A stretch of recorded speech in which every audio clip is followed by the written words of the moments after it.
নির্বাচন যত ঘনিয়ে আসবে দেশের চলমান যুদ্ধাবস্থা আরও বাড়বে বলে মন্তব্য করেছেন প্রধান উপদেষ্টা ডক্টর মোহাম্মদ ইউনূস এবং এটি মাথায় রেখেই পুলিশকে দায়িত্ব পালনের আহ্বান জানিয়েছেন তিনি। সোমবার দুপুরে তার তেজগাঁও কার্যালয়ে ১২৭ জন মাঠ পর্যায়ের পুলিশ কর্মকর্তার সঙ্গে এক জরুরি বৈঠকে প্রধান উপদেষ্টা আরও বলেন, সরকার বা রাজনৈতিক দল কারো চাপেই আইন ভাঙা যাবে না। সাজিদা সুইটের রিপোর্টে বিস্তারিত।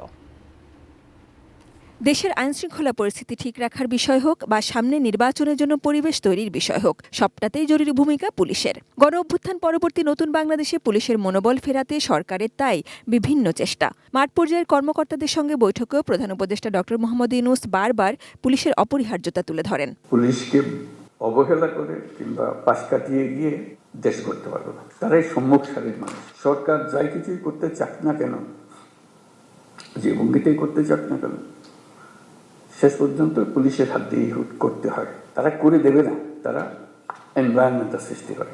রাষ্ট্র সংস্কারের এই সময় পুলিশ বাহিনীতে সংস্কারের উপরও জোর দেন প্রধান উপদেষ্টা। পুলিশকে নতুনভাবে নাগরিক বান্ধব হিসেবে দেখতে চান তিনি। আমাদের যত সংস্কার করার দরকার আছে আমি করে ফেলি, কারোর জন্য অপেক্ষা করে আমাদের কোনো ফায়দা হবে না, কাজটা করতে হবে এবং সেটা আমাদের প্রতিষ্ঠিত করতে হবে। এটা আশ্বাস দিলাম তোমাদেরকে। তোমরা আমাদেরকে বলবো যে আমরা আমাদের পার্টটা আমরা করবো। আমরা এই নতুন বাংলাদেশের নতুন সৈনিক পুলিশ বাহিনী হব। নিউট্রিলাইফ ফ্রুট জুস, ভুটানের তৈরি সুস্বাদু আসল জুস।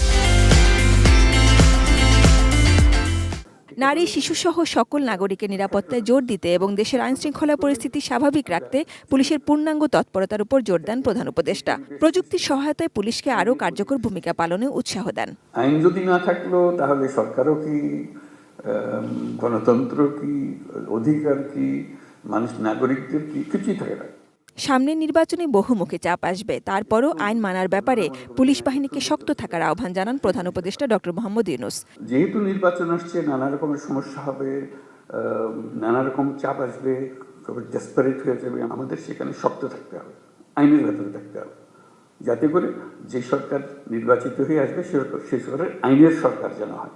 কারো কথা মানার দরকার নাই, না অন্তর্বর্তীকালীন সরকার, না অন্য সরকার, ছাত্রদের দল হোক, সে পুরানা দল হোক, নতুন দল হোক, কিছু হয় না, বলে আমরা আইনের ভেতরে আছি। প্রধান উপদেষ্টা বলেন, দেশে লাগাতার যুদ্ধ পরিস্থিতি চলছে, সামনে পরিস্থিতি আরও কঠিন হবে।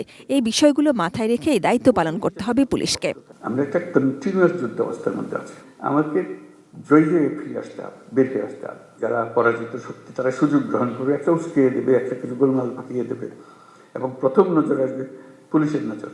কারণ সেই যুদ্ধ ক্রমাগত তীব্রতর হবে, যতই নির্বাচন কাছে আসবে ততই তীব্রতর হবে।